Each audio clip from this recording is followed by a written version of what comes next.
এই মুহূর্তে কিংবা পরবর্তী সময় যে যখনই এই ভিডিওটির সাথে থাকবেন সকলের প্রতি অনেক শুভেচ্ছা রইল। আমি সোজা সবটা একটি প্রশ্নে ঢুকতে চাচ্ছি, বিসিএস আপনি কতবার দেওয়ার সুযোগ পাবেন? এটা আপনার প্রতি প্রশ্ন, আর আপনার থেকে উত্তর এমনটাই আশা করব, বিসিএস যতবার দেওয়ার সুযোগ দেয়া হোক না কেন, আমি বিসিএস হতে চাই একবারেই, নাও অর নেভার। কেন?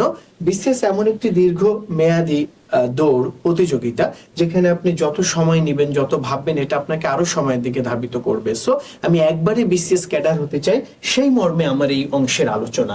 আমাদের এই আলোচনায় আমরা পরিকল্পনা নির্ধারণ করছি, আমার ওই পরিকল্পনা কোন পদ্ধতি অনুযায়ী হবে এবং সেই পদ্ধতিতে আমি আমাকে কিভাবে নিয়ন্ত্রণ করে নিজেকে গাইডলাইন দিয়ে সেই জায়গাটিতে নিতে পারি। আমরা সোজা সাপটা বলবো যে ভাই, লক্ষ্য নির্ধারণ করা। তাহলে জিনিসটা কেমন শোনাচ্ছে যে লক্ষ্য তো নির্ধারণ করেছে আমি বিসিএস ক্যাডার হতে চাই, তাহলে আবার কি লক্ষ্য নির্ধারণ?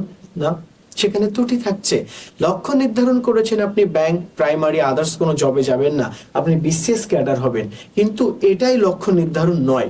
পরিপূর্ণ লক্ষ্য নির্ধারণটি হচ্ছে আপনি বিসিএস ক্যাডার কেন হতে চান, এটাই আপনাকে জানাতে হবে। এই চাকরির প্রেস্টিজ, অনার, সোশ্যাল যে ডিগনিটি বলে, ফিউচার লাইফ বলে, ডেইলি লাইফে এটার যে সুযোগ সুবিধা, আলটিমেটলি এই জিনিসটা আপনাকে কোন জায়গায় নিয়ে যাচ্ছে, এটার প্রতি কেন আপনার ভালোবাসা তৈরি হচ্ছে, কেন ভালোবাসা তৈরি হওয়া উচিত, এই সব কিছু মিলেই কিন্তু আপনার লক্ষ্য নির্ধারণ বলে, তাই না? যেটার কারণে আপনি এটার প্রতি মরিয়া হয়ে যাবেন। দ্বিতীয় অংশে দেখেন, সিলেবাস পূর্ণ দখল করা। আপনার কি পড়তে হবে, কি জানতে হবে, সেই সিলেবাসটা যদি আপনার নখদর্পণে না আসে, তাহলে আপনার পক্ষে বিসিএস ক্যাডার নিশ্চিত হওয়া সম্ভব নয়। আর একবারেই বিসিএস ক্যাডার নিশ্চিত হতে গেলে অবশ্যই দরকার হচ্ছে সিলেবাস। সিলেবাসের বিষয়টা আমি আপনাদের কিভাবে বোঝানোর চেষ্টা করব। যে দেখেন, আমরা যে কোর্সটা অফার করছি 47th বিসিএস প্রিলিমিনারি কোর্স, আমাদের এই কোর্সটাতে বাংলাদেশের স্বনামধন্য যারা শিক্ষকের স্বনামধন্যতা ভাই তার প্রতিষ্ঠানের পরে কতটা নির্ভর করে এটা আমি জানি না, আমি আপনাকে বোঝাতে পারি এটাই আমার স্ট্রং সাইড। আমার ব্যাকগ্রাউন্ড, আমার ভালোবাসা, আমার ডেডিকেশন, সবকিছু কিন্তু প্রমাণ হচ্ছে আলটিমেটলি আমি আপনাকে কতটুকু বোঝাতে পারছি।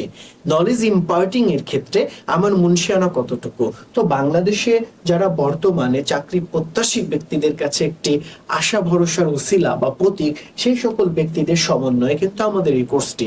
আমি সরাসরি চলে যাব সিলেবাসের প্রতি পূর্ণ দখল বলতে, আমার বিসিএস কোয়ালিফাই করতে গেলে যে বিষয়গুলো লাগবে, প্রত্যেকটি বিষয়ের প্রতি সুনির্দিষ্টভাবে এবং ওই অংশ, যে অংশটি কেবল প্রয়োজন আপনার চাকরির জন্য, আননেসেসারি অংশটি কিংবা কোনো জায়গায় জ্ঞান গরিমা প্রকাশ করে আপনার কাছে কিছুটা ভালো হওয়া, এই অংশ বাদ দিয়ে আমরা ম্যাথমেটিক্স, আমরা মেন্টাল অ্যাবিলিটি, ইংলিশ, গ্রামার, আপনি দেখেন, লক্ষ্য করে দেখেন, এখানে ম্যাথমেটিক্সের 32 টপিকস আছে।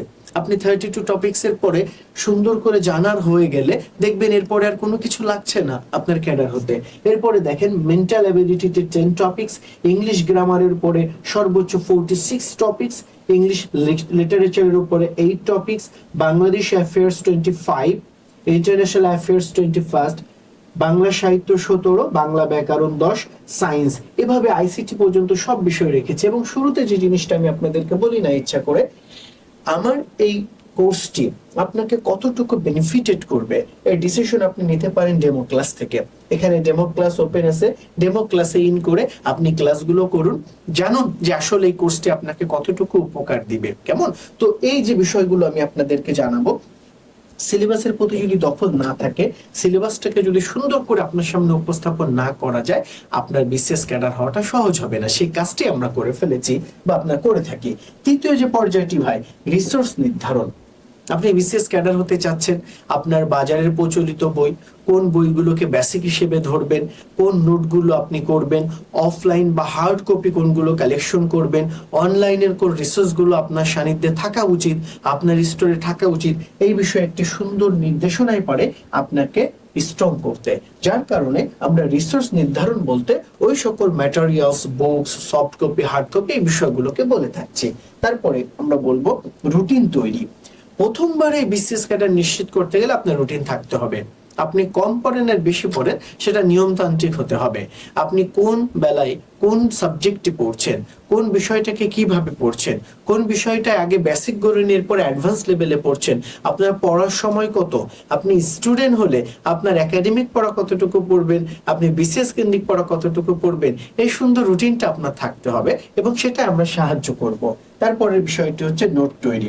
অবশ্যই নোট তৈরি বিষয়ে আমরা যেটা বলে থাকছি যে আচ্ছা আচ্ছা নোট তৈরি বিষয়টা তো বোঝাতে পেরেছি যে যে বিষয়গুলো আপনার সামনে আসছে, যেটা পরিবর্তিত, নতুন, বর্তমান সময়ের সাথে সঙ্গতিপূর্ণ, প্রযুক্তি বিষয়ক, আইটি আইসিটি বিষয়ক, ইকোনমিক একটি চেঞ্জ হচ্ছে দেশে, আমদানি রপ্তানির ক্ষেত্রে কোনো পরিবর্তন হচ্ছে, ডলার ইস্যু একটি পর্যায়ে নিয়ে চলে আসছে, এই যে নিত্য নতুন ব্যাপারগুলো ভাই, এইগুলো নোট যেমন আপনাকে করতে হবে একজন ক্যান্ডিডেট হিসেবে, আবার আমরা আমাদের অর্গানাইজেশন থেকে, আমাদের প্ল্যাটফর্ম থেকে আমরা পরিবর্তিত যে কোনো বিষয়ের উপরই জুৎসই ক্লাস, সেটা রেকর্ডেড ক্লাস হতে পারে, সফট কপি হতে পারে, যেই প্ল্যাটফর্মে দিলে আপনি উপকৃত হবেন সেটা করা হচ্ছে। সো এই নোট তৈরিটাকে আমরা গুরুত্বপূর্ণ একটি স্টেপ হিসেবে এখানে সাব্যস্ত করলাম।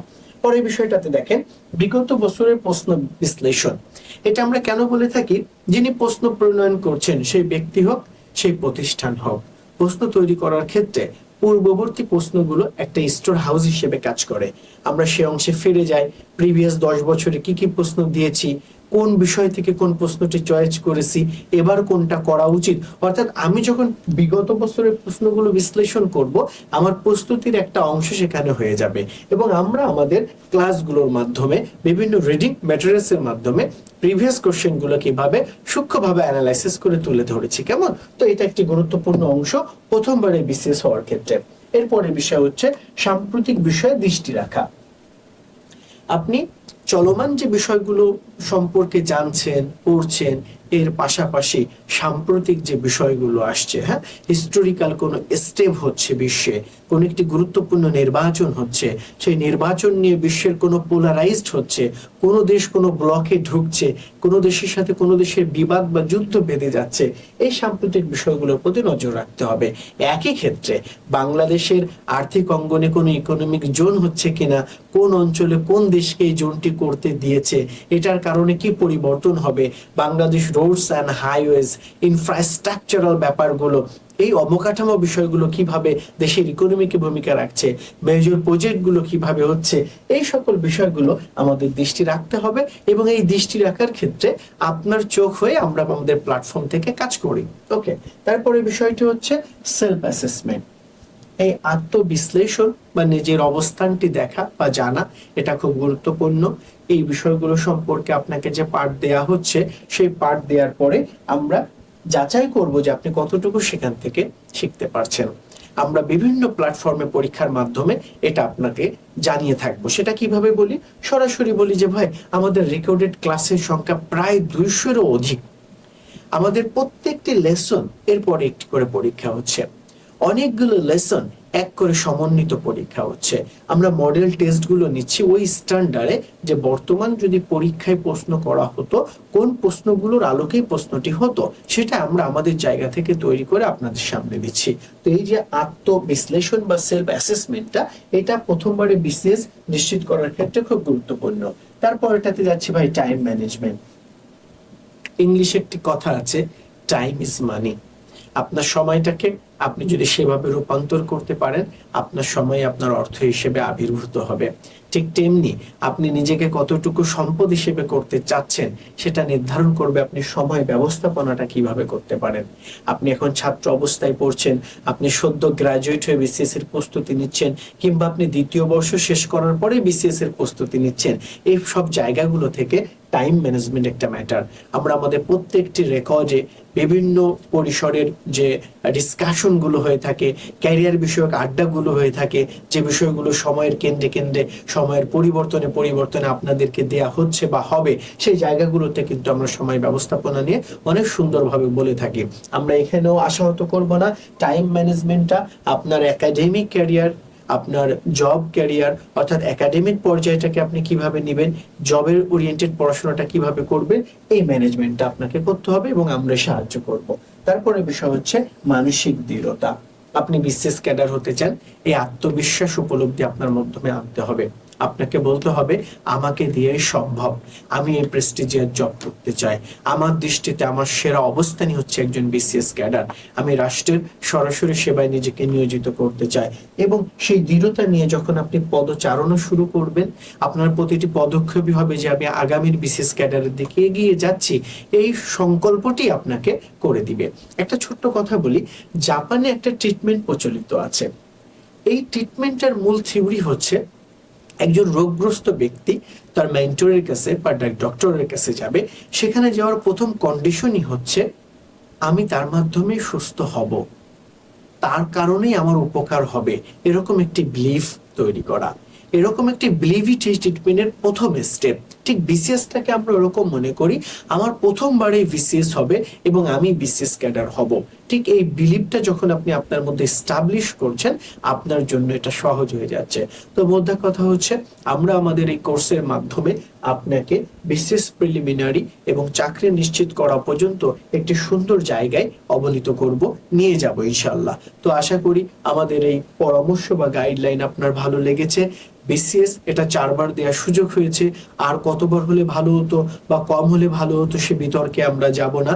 যতবারই দিয়েছে আমাদের জন্য লক্ষ্য হচ্ছে প্রথমবারে বিসিএস ক্যাডার নিশ্চিত করা। আশা করি সবাই সেই লক্ষ্যেই এগিয়ে যাবেন। ভালো থাকবেন।